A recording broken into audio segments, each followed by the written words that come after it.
থাকলে হাসিনার মতো কেউ আর আসতে পারবে না। জুলাই যোদ্ধাদের যথাযথ মর্যাদা দিতে হবে, এমনটাই মন্তব্য করেছেন রিজভী।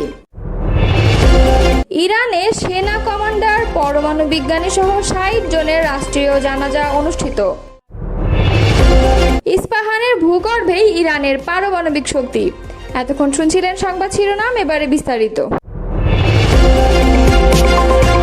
জাতীয় নাগরিক পার্টির উত্তরাঞ্চলীয় মুখ্য সংগঠক সার্জিস আলম বলেছেন, বিগত দিনে পাঞ্জাবি টুপি পরা লোকদের বিভিন্নভাবে হয়রানি করা হয়েছে।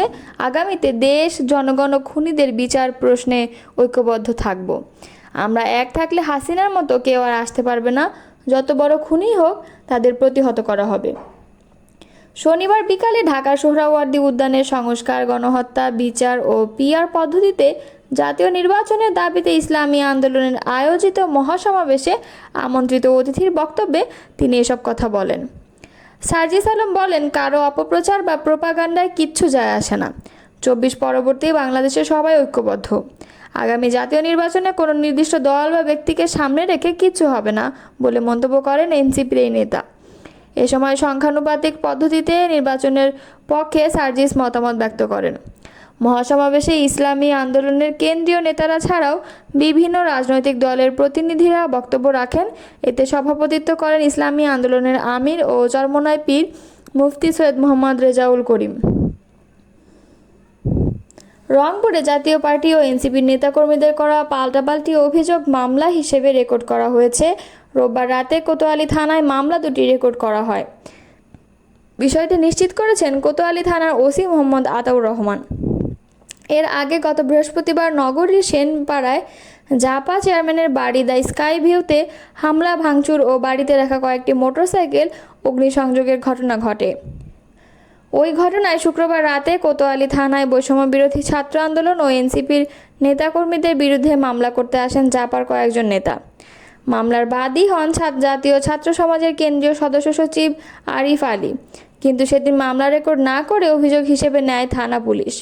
তদন্ত করে মামলাটি রেকর্ডভুক্ত করার কথা জানানো হয়েছিল। পরে শনিবার মামলা নিতে কোতোয়ালি থানার ওসিকে 24 ঘন্টার আলটিমেটাম দেন জাপার কো চেয়ারম্যান ও রংপুরের সাবেক মেয়র মোস্তাফিজুর রহমান মোস্তফা। জুলাই আগস্ট গণ অভ্যুত্থানের শহীদ ও যোদ্ধাদের যথাযথ মর্যাদা দেওয়ার আহ্বান জানিয়েছেন বিএনপির সিনিয়র যুগ্ম মহাসচিব রুহুল কবির রিজভী। তিনি বলেন, আমরা জুলাই বিপ্লবের শহীদ ও যোদ্ধাদের সঠিক মর্যাদা দিতে চাই। এই জুলাই আগস্টেই তাদের প্রাপ্য মর্যাদা দিতে হবে।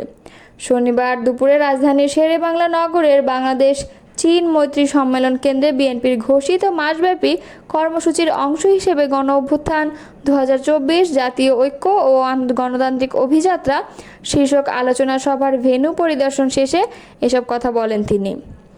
জুলাই আগস্ট গণ অভ্যুত্থান শোক ও বিজয়ের বর্ষপূর্তি পালন উপলক্ষে 1 জুলাই সব রাজনৈতিক দলের অংশগ্রহণে সভা অনুষ্ঠিত হবে। অনুষ্ঠানে লন্ডন থেকে ভার্চুয়ালি যুক্ত হবেন বিএনপির ভারপ্রাপ্ত চেয়ারম্যান তারেক রহমান। অনুষ্ঠানে শহীদ পরিবারের সদস্যদের সম্মান জানানো হবে। রুহুল কবির রিজভী বলেন, আমরা 1 জুলাইকে কেন্দ্র করে 36 দিন ব্যাপী কর্মসূচি ঘোষণা করেছি। আমরা যথাযথভাবে কর্মসূচি পালন করতে চাই। যাদের সন্তানেরা গণতন্ত্র ফেরানোর জন্য দুনিয়া থেকে চলে গেছেন, তাদেরকে বিশেষ সম্মান জানাতে হবে। সেই প্রত্যয় নিয়ে আমাদের দলের ভারপ্রাপ্ত চেয়ারম্যান তারেক রহমান জুলাই আন্দোলনে সারা দেশের মানুষকে উদ্বুদ্ধ করেছিলেন। রিজভী বলেন, আমি জুলাই আগস্ট গণ অভ্যুত্থান দিবস পালনের লক্ষ্যে প্রথম কর্মসূচি পালনের জন্য ভেন্যু পরিদর্শন করেছি, যাতে অনুষ্ঠান ভাবগাম্ভীর্য সহকারে পালন করতে পারি। অতিথিরা ও শহীদ পরিবারের সদস্যরা যাতে সুন্দরভাবে বসতে পারেন, অনুষ্ঠান যাতে সার্থক হয়। জাতির অনেক অর্জনের মধ্যে জুলাই বিপ্লব একটি অর্জন উল্লেখ করে রিজভী বলেন, আমরা প্রথম বর্ষপূর্তি পালন করতে যাচ্ছি। আমরা এমন একটি ভবিষ্যৎ বাংলাদেশ গড়ার স্বপ্ন দেখি, যে স্বপ্ন সাধারণ মানুষ দেখে। সবাই নিরাপদ জীবন প্রত্যাশা করি। তিনি বলেন, আমাদের অর্থনৈতিক ও সামাজিক সংকট রয়েছে, মব কালচার আছে, এসব থেকে মুক্ত হতে হবে। গণতন্ত্র নিশ্চিত করতে হবে। গত বছরেও আমাদের প্রবৃদ্ধি ছিল 4.2, এবার সেটি হয়েছে 3.9। আমরা সরকারকে সেটি দেখার জন্য বলবো। আমরা তো সমালোচনা করবই, অবশ্যই যৌক্তিক সময়ের মধ্যে নির্বাচন দিতে হবে। প্রত্যাশা করি নির্বাচন কমিশন দ্রুত একটি নির্বাচনের তারিখ ঘোষণা করবে। বিএনপি যুগ্ম মহাসচিব শহীদউদ্দিন চৌধুরী অ্যানি বলেন, জুলাই বিপ্লবকে স্মরণীয় করে রাখতে মাসব্যাপী কর্মসূচি ঘোষণা করেছি। আমাদের দাবি ও প্রত্যাশা খুব শিগগিরই শেখ হাসিনার বিচার কাজ দৃশ্যমান হবে। জনগণের ভোটে সরকার নির্বাচিত হবে বলে উল্লেখ করে অ্যানি বলেন, আমরা বিশ্বাস করি এই নির্বাচনে জনগণের দল হিসেবে বাংলাদেশ জাতীয়তাবাদী দল জয়লাভ করবে এবং জনগণের সরকারের প্রতিনিধিত্ব করবে। তিনি বলেন, আমরা শহীদ ও আহত পরিবারের পাশে দাঁড়ানোর সর্বাত্মক চেষ্টা করছি এবং আমরা মনে করি একটি কমিশন বা সংস্থার মাধ্যমে শহীদ পরিবারের পাশে আমরা দাঁড়াবো। আমাদের এই ধরনের কাজ অব্যাহত থাকবে। দখলদার ইসরায়েলের হামলায় নিহত সেনা কমান্ডার ও পরমাণু বিজ্ঞানী সহ 60 জনের রাষ্ট্রীয় জানাজার আয়োজন করেছে ইরান। শনিবার রাজধানী তেহরানের ইঙ্গেলাব স্কয়ারে তাদের জানাজার আয়োজন করা হয়।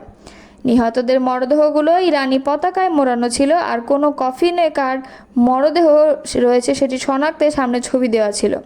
গত 13 জুন রাতে ইসরায়েল ইরানে হামলা চালায়। 12 দিন যুদ্ধ চলার পর যুক্তরাষ্ট্রের প্রস্তাব ও কাতারের মধ্যস্থতায় দুই পক্ষের মধ্যে যুদ্ধবিরতি হয়। জানাজায় অংশ নিতে যারা এসেছিলেন তাদের অনেকের গায়ে কালো পোশাক ছিল, হাতে ছিল ইরানের পতাকা। তারা ইঙ্গেলাব স্কয়ারে বিভিন্ন স্লোগান দেন। এই গণজানাজায় অংশ নিতে সবাইকে উদ্বুদ্ধ করে দেশটির সরকার। সেখানে আসতে মেট্রো বাসের ভাড়া আজকের জন্য মওকুফ করা হয়। এছাড়া বন্ধ রাখা হয় অফিস আদালত। ইরানের সশস্ত্র বাহিনীর সাবেক প্রধান মোহাম্মদ বাঘারির জানাজাও আজ হয়েছে। তিনি দেশটির সর্বোচ্চ সামরিক কমান্ডার ছিলেন। ইসরায়েলি হামলায় তার সঙ্গে তার স্ত্রী ও মেয়েও নিহত হয়। এদিকে ইরানের সরকারি তথ্য অনুযায়ী ইসরায়েলের সঙ্গে যুদ্ধে তাদের 627 নাগরিক নিহত হয়েছে। অপরদিকে ইসরায়েল জানিয়েছে ইরানের হামলায় তাদের 28 জন নাগরিক নিহত হয়েছে। ইরান ইসরায়েল উত্তেজনার রেশ কাটতে না কাটতেই আবারও সামনে এলো ইরানের পরমাণু কেন্দ্র। ফোর্দো নয়, এবার বিশ্বের নজর ঘুরে পড়েছে মধ্য ইরানের ইস্পাহানে, যার ভূগর্ভে রয়েছে দেশটির বিশাল পারমাণবিক শক্তি।